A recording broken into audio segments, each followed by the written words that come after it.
Hello students, I welcome you all on my YouTube channel Jyotsna learning era. अगर आपने हमारे channel पे first time visit किया है तो आप हमारे चैनल पे जाके ए से लेके टी तक की इडियम एंड फ्रेजेस की प्ले लिस्ट देख सकते हैं। और आज हम यू अल्फ़ाबेट से स्टार्ट करेंगे। हमारा पहला अल्फ़ाबेट है अपहिल टास्क। अपहिल टास्क का मतलब होता है डिफ़िकल्ट टास्क। जैसे कि आप इस पिक में देख सकते हैं कि ये जो व्यक्ति है ये पहाड़ पर एक बहुत भारी पत्थर पहुंचाने की कोशिश कर रहा है। बहुत ही मुश्किल कार्य है कि जब आप किसी मुश्किल कार्य को करने का प्रयास करें तब हम इस तरह का इडियम यूज़ करते हैं। हमारा नेक्स्ट इडियम आ जाएगा under the rose. Under the rose का अर्थ होता है किसी चीज़ को बड़े ही गुप्त तरीके से करना। अक्सर आपने देखा होगा कि कुछ लोग ऐसी प्रवृत्ति के होते हैं जो अपनी बातें किसी से शेयर नहीं करते और अपना कार्यक्रम चुपचाप करते रहते हैं। तो ऐसे लोग जो अपनी बातें किसी के साथ शेयर ना करें और चुपचाप अपने कार्य को करते रहें, तब ऐसे लोगों के लिए हम क्या इडियम यूज़ करते हैं? Under the rose. Next idiom आ जाएगा अप एंड डूइंग, जिसका अर्थ आ जाता है बिजी और एक्टिव होना। कई लोग आपने देखा होगा कि जो बहुत ही ज़्यादा एनर्जी से भरे हुए होते हैं, अपने कामों में व्यस्त होते हैं, लेकिन उनमें एनर्जी की किसी तरह की कोई कमी नहीं होती। जब आप पूरी स्फूर्ति के साथ अपने जीवन के कार्यकलापों को कर रहे हैं तो ऐसे लोग जो बिज़ी होने के बावजूद भी बहुत ही ज़्यादा एनर्जेटिक और एक्टिव हों। हमारा नेक्स्ट इडियम आ जाएगा अंडर ए क्लाउड। अंडर ए क्लाउड आपका आ जाता है टू बी अंडर सस्पिशन, यानी कि आप किसी दुविधा में हैं। जैसे कि आप इस पिक में देख सकते हैं कि जो व्यक्ति है इसके सिर के ऊपर क्लाउड है।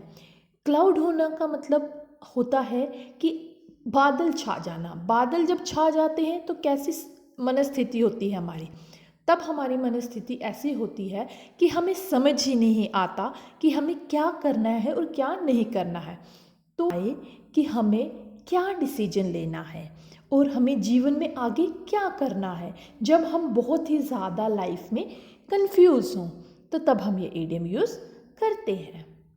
हमारा नेक्स्ट इडियम आ जाएगा upset the apple cart, to spoil everything और टू क्रिएट डिफिकल्टी। अगर आप इसके रूट वर्ड पे जाएं, एप्पल का एक ठेला था जिसको गिरा दिया गया। जैसे कि आप इस पिक में देख सकते हैं कि ये जो दो व्यक्ति हैं ये एप्पल का कार्ट लेकर जा रहे थे, लेकिन जो ये पीली कमीज़ वाला व्यक्ति है उसने उनके कार्य में बाधा डालने की कोशिश की। कुछ लोगों की हैबिट होती है ना कि आप कोई कार्य कर रहे होते हैं और आपके कार्य को मुश्किल करने के लिए चीज़ें खराब कर देते हैं। या इस तरह का नज़ारा आप सड़कों पर भी कई बार देखते होंगे कि जो रेडी वाला है वो अपना कार्य सीधा सीधे कर रहा होगा, अपनी जीविका कमाने की कोशिश कर रहा होगा। तो कई जो गुंडे टाइप के लोग होते हैं वो क्या करते हैं, उनको परेशान करने की कोशिश करते हैं और उनका कई बार ठेला भी गिरा देते हैं। तो ऐसे लोग जो किसी के जीवन में परेशानी डालें, उनकी चीज़ें खराब कर दें, तब हम ये इडियम यूज़ करते हैं। हमारा नेक्स्ट इडियम आ जाएगा अंडर फायर। अंडर फायर हम बहुत बार यूज़ करते हैं जब बहुत बुरी तरह से प्रताड़ित किया जाता है, तरह से बेइज्जत करना, उसको क्रिटिसाइज करना। जैसे कि आप इस पिक में देख सकते हैं कि ये जो एक व्यक्ति है उसके ऊपर कितने लोग उंगलियां उठा रहे हैं। ये अक्सर तब देखा गया है जैसे किसी का कोई स्कैंडल सामने निकल कर आता है या कोई व्यक्ति है उसने कुछ गलत कार्य किया तो उसको लोग क्रिटिसाइज करते हैं। तो जब आपको बहुत ज़्यादा क्रिटिसिज्म मिले और लार्ज नंबर ऑफ पीपल आपको क्रिटिसाइज करें तब हम इस तरह का इडियम यूज़ करते हैं। हमारा नेक्स्ट इडियम आ जाएगा under lock and key, in a lock place. Lock and key से वैसे ही इसका अर्थ निकल ही रहा है कि मैं ऐसी जगह पर काम कर रहा हूँ या मैं ऐसी जगह पर रह रहा हूँ जहाँ पर मुझे ऐसा लगता है कि मैं एक तरह से बंधा हुआ महसूस कर रहा हूँ।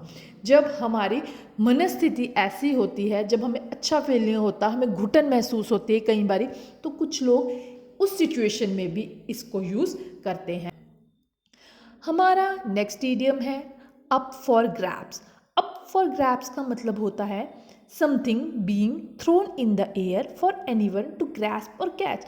यानी कि हम हवा में कोई चीज़ फेंक देते हैं ताकि कोई और व्यक्ति उसको उठा ले या उसको कैच कर ले।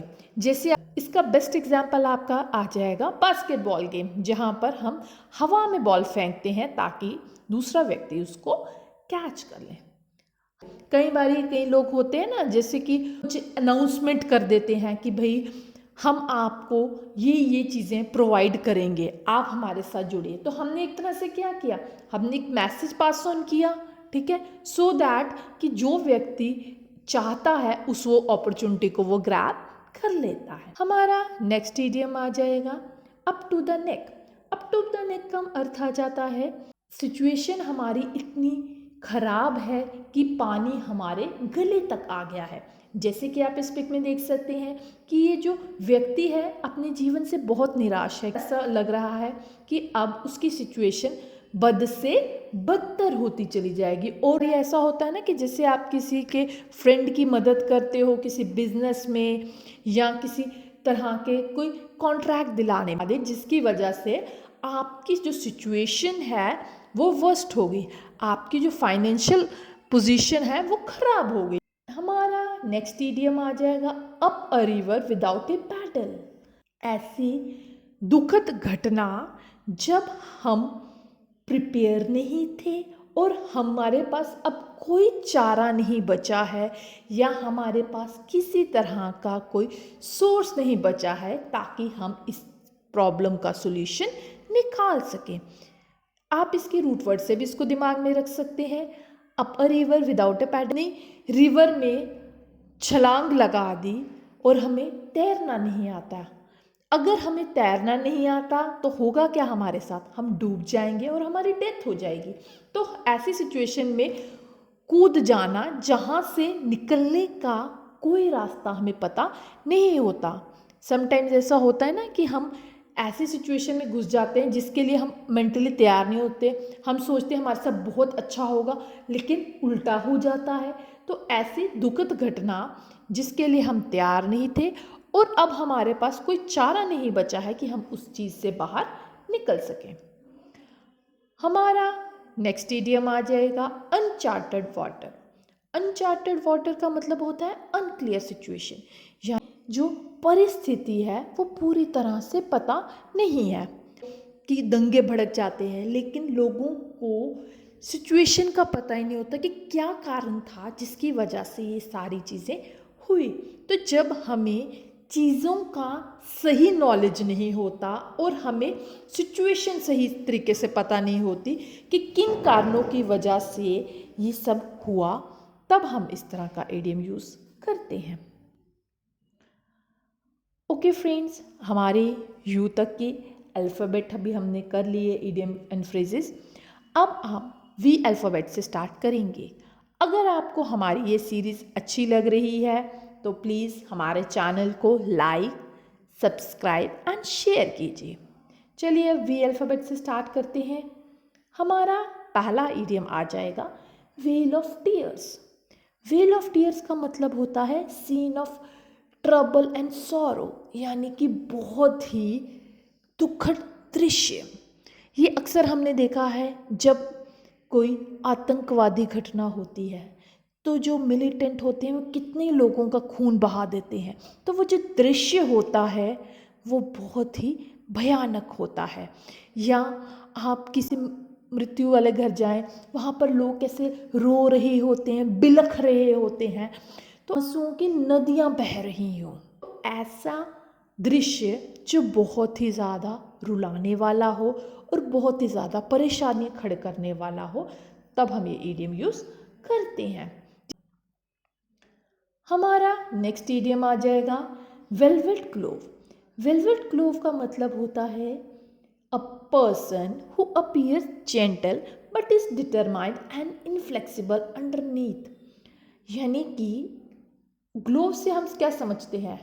ग्लोव बेसिकली आपका आ जाता है कि आप पूरी तरह से ऐसा प्रतिबिंब देते हैं जिसमें सामने वाले को तो लगता है कि आप बहुत ही ज़्यादा जेंटल हैं, बहुत ही ज़्यादा अच्छे हैं, पर एक्चुअल में ऐसा नहीं होता।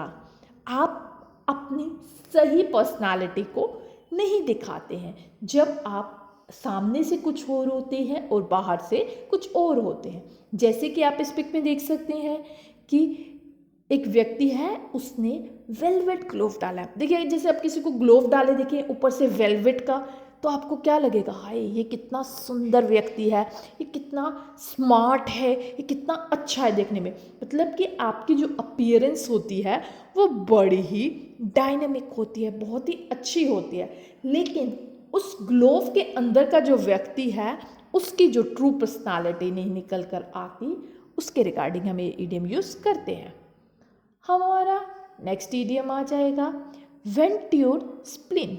वेंट योर स्प्लीन का मतलब होता है टू एक्सप्रेस एंग्री, यानी कि आपको बहुत ज़्यादा गुस्सा आ जाए, जब आप अपनी बहुत ज़्यादा रिजेंटमेंट शो करें। अक्सर होता है ना कि जब कोई एम्प्लॉय गलत काम करता है तो बॉस को क्या होता है? बहुत ज़्यादा गुस्सा आ जाता है। जैसे कि आप इस पिक में भी देख सकते हैं कि ये जो लेडी है इसके सामने एक कागज़ पड़ा हुआ है, तो वो किसी व्यक्ति पर गुस्से से देख रही है और उस पर बहुत भड़क रही है। तो जब कोई व्यक्ति बहुत ही ज़्यादा गुस्से में हो तब हम ये ईडियम यूज़ करते हैं। हमारा नेक्स्ट ईडियम आ जाएगा विकार ऑफ प्रे। विकार ऑफ प्रे का मतलब आ जाता है अपॉर्चुनिस्ट, यानी कि मौकापरस्त व्यक्ति। जैसे कि आप इस पिक में देख सकते हैं कि मैंने ममता बनर्जी का फोटो लगाया है, तो ममता बनर्जी के लिए भी बोला जाता है कि कहीं पर भी कोई एंटी बीजेपी हो, यानी कि ऑपोजिशन पार्टी जिसको वह पसंद नहीं करती हैं, तो वहाँ पर ये अपना बयान देना शुरू कर देती हैं। तो ऐसे लोग जो मौका ढूंढते रहते हैं अपने ऑपोजिट वाले को डिफेम करने का, उनको बुरा भला कहने का, तो वो कोई मौका नहीं छोड़ते। तो उसके रिगार्डिंग आपका ये ईडियम आ जाता है। हमारा नेक्स्ट ईडियम है वेनिगर टिक्स। वेनिगर टिक्स का मतलब होता है a woman who with a nasty personality. ऐसी स्त्रियां जो सही ना हो नेचर वाइज, यानी कि मॉरल करेक्टर सही ना होगा ना, या कुछ फीमेल्स को देखा होगा जो क्या होती नॉटी सी कन्वर्सेशन करती है। उनकी पर्सनालिटी ऐसी होती है कि वो सामने वाले को या ऑपोजिट सेक्स वाले व्यक्ति को अपनी तरफ अट्रैक्ट करने की कोशिश करती हैं। हमारा नेक्स्ट ईडियम आ जाएगा विरगन टेरिटरी।